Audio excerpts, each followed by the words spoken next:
Hello everyone, welcome back to my channel. তো চলে এসেছি আবারও একটা নতুন ব্লগ নিয়ে। তো আজকের বারে হচ্ছে মঙ্গলবার। তো দেখো, প্রতিদিন তো ঘুম থেকে উঠে আমার একটাই কাজ, আমার গোলুমলুকে খাবার দেওয়ার জন্য। তো দেখো, ভাইকে বললাম যে ওরে খুলে দিতে। ও যেহেতু খুব দুষ্টু ছোটোটা, তো তাই আর কি ওরে খুলে নিয়ে আসছে ভাই, দিয়ে বসে আছে। আর আমি গম চাল মিক্স করে দিচ্ছি। দেখো, আবার তুলে নিলাম কিছুটা। বাবা বললো যে অনেক হয়ে গেছে, অনেক হয়ে গেলে বেশি খেলে আবার নাকি পেট খারাপ করে। যাই হোক, আমি কিন্তু এতগুলো করেই দিতাম রোজ। আজকে ছিল বাবা বসে, তাই আর কি। তো তারপরে দেখো, আমি নদীর ধারের দিকে তাকিয়ে আছি, যেহেতু নদীর ধারের দিকে একটু ঝামেলা হচ্ছিলো, তো সেটাই দাঁড়িয়ে দাঁড়িয়ে দেখছিলাম কিছুক্ষণ। আর দেখতেই পাচ্ছ তোমরা, আমাদের বাড়ির একদম সামনেই রাস্তা, যেহেতু আমাদের এটা খেয়াঘাটের রাস্তা, তো তাই সেই পরিমাণে লোক প্রচুর যাওয়া আসা হয়। তো দেখো, তারপরে আর কি মুড়ি ওষুধ খাওয়ার পরে মুড়ি খেয়ে নিলাম। আর ডেলি আমার রুটিন এটাই থাকে। তো ওষুধ খাওয়ার পরে মুড়ি খাই, তারপরে ভাত টাত খাই। তো দেখো, বসে বসে মুড়ি খাচ্ছে। আর দেখতেই পাচ্ছ রাস্তার ধার দিয়ে ভীষণ গাড়ি যাতায়াত করছে, যেহেতু আমি বললাম যে আমাদের খেয়াঘাটের রাস্তা ভীষণ, মানে সারাদিনে অনেক যাওয়া আসা করে গাড়ি আর কি। তো দেখো, মুড়ি খাচ্ছি, আর ওই যে গোলু এখানে চলে এসেছে। এসে দেখো আমার খাবার খাওয়ার জন্য কী করছে। তারপর বাবা একবার তাড়িয়ে দিল, দেখো চলে গেল, চলে গিয়ে আবার যাই হোক ছুটে চলে আসছে। আর দেখো, পিছনে বাচ্চাটা তো ঘুরে বেড়াচ্ছে। যাই হোক না কেন, খাওয়া দাওয়া শেষে হাত ধুয়ে একটু কুলিকুচি করে তারপরে রান্নার জন্য সব জোগাড় করতে হবে। তো ভাই নিয়ে এসেছিলো, তারপরে আজকে পরোটা, আজকে গেছিলো বাজারে বাজার করতে, মাছ টাছ আনতে, তো পরোটা নিয়ে এসেছে। আর তারপরে ভাইকে বললাম একটু সবজি কেটে দিতে। দেখো, বেশ সবজিগুলো সব কিছু কেটে দিলে ওই। আর আমি এদিকে মাছ ভাজা করে রান্না বান্না করছি। আর এত গরম কি বলবো, আর এই সময়টা তো বেশি বেশি বেশি করেই মনে হচ্ছে গরম লাগছে। যত গরম মনে হচ্ছে সব আমার শরীরে একা লাগছে। যাই হোক না, দেখো তারপর রান্না হয়ে গেছে, মাছের ঝাল করেছি। আর এদিকে ওই যে নিরামিষ ডাঁটা দিয়ে তরকারি করেছি।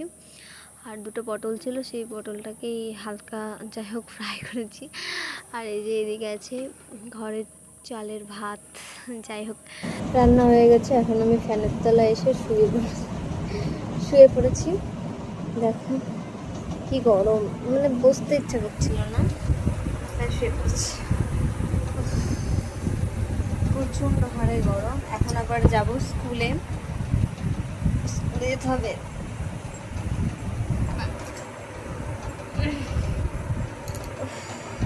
তো চলো,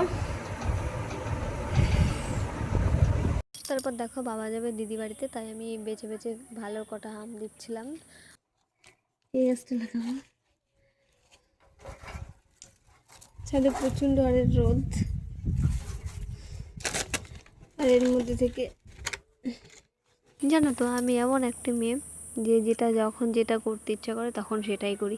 দেখো, এখন যেমন মনে হলো ওই গাছটা লাগাই, তার সাথে সাথে এই যে সবজি ভিডিও কিছু লাগিয়ে দিলাম। পালং শাক, যেমন পালং শাক, বেগুনের বীজ, দেখো এগুলো লাগিয়ে দিলাম। টক পালন আর ওই পালন, এমনি পালন। তো দেখো, টান রোদের মধ্যে আমি এগুলো নিয়ে এখানে বসে আছি। তো চলো, এই বীজগুলোকে নিয়ে যাওয়া যাক। বসে থাকলে হবে না, টোস করে করে চলে আসতে হবে। ভাই পাগল দেখেছো আমাকে? দেখো আমাকে দেখো, আমি এক নম্বর পাগল। দেখো, রোদের মধ্যে গাছ লাগাতে গেছি। যাই হোক না কেন, তোমরা আবার ওই পিছনের ওই ভিউগুলোই দেখতে থাকো। আর কি বলবো বলো, কিছু তো বলার নেই। মানে ফোনটা আমি এমনভাবে থুয়ে এসেছি, তো দেখো এরকম করেই হচ্ছিল কথা। আমার মতো কার কার এই জিনিসটা হয় আমি জানি না, কিন্তু আমার ভীষণ ভীষণ ভীষণভাবে হয়। তো ভিডিও করি, এডিটিং করি, সব কিছু ঠিক আছে, কিন্তু ভিডিও আপলোড করার সময় এত যে নেটওয়ার্কের প্রবলেম হয় কি বলবো। আমি কালকের ভিডিও এখনও আজকে ভয়েস দিতে গিয়ে আমার যে কত সমস্যা, কত প্রবলেম, মানে কি বলবো। দেখো, তারপরে গাছ লাগানো সব কমপ্লিট হয়ে গেছে। তারপরে আপনি চলে এসেছিলাম দুপুরবেলা আম খাওয়ার জন্য। আর এটা আমার অভ্যাস হয়ে গেছে বললেই পারো। তো রোজকার রোজ মানে স্নান টান করে ভাত টাত খেয়ে আমার আম খাওয়া লাগবে। যাই হোক, বাবাকে বললাম বাবা আম খাবে, বাবা বললো আমি বললাম তাহলে ঠিক আছে একবারে কেটে নিচ্ছি। তো দেখো আমটা আমি খেয়ে কিছুক্ষণ রেস্ট নেওয়ার পরে এই যে এখন আবার চলে এসেছি কলা খাবো। তো একটু কলা খেয়ে নেবো।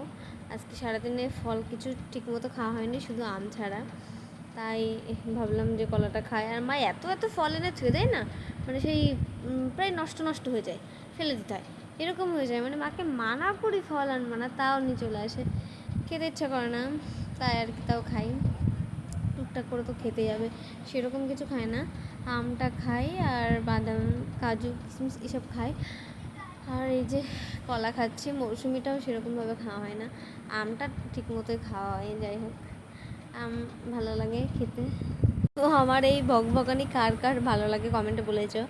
তো দেখো তারপরে কলা খাচ্ছি, আর এই সাইডে মামি এসেছিলো, তো সেই মামির সাথে রাস্তা দিয়ে যাচ্ছিলো, তো কথা বলছিল যে মানে এখন কেমন আছিস, তাই এসব কথায় আর কি আলোচনা করছিল, তো সেসব কথার উত্তর দিচ্ছিলাম আর কি।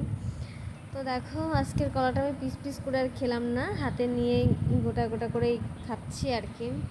তারপরে হঠাৎ একজন আমাকে জিজ্ঞাসা করছে যে গান কোথায় হচ্ছে, আমাদের পাশের বাড়ি বলছে গান কোথায় হচ্ছে, মানে কেউ ঠিক পাচ্ছে না যে গানটা কোথায় হচ্ছে, না আমাদের পাশের গ্রামে হচ্ছে নাকি একটু দূরে হচ্ছে নাকি, মানে যাই হোক কেউ বুঝতে পারছে না। আমি এবার বললাম যে আমার বাবা বললো যে ওখানে হচ্ছে গান, দিয়ে তখন আরেকজনে বললো যে আরেকটা কাকি বললো যে না না আমাদের পাড়াতেই, ওই পাশের পাড়াতে হচ্ছে।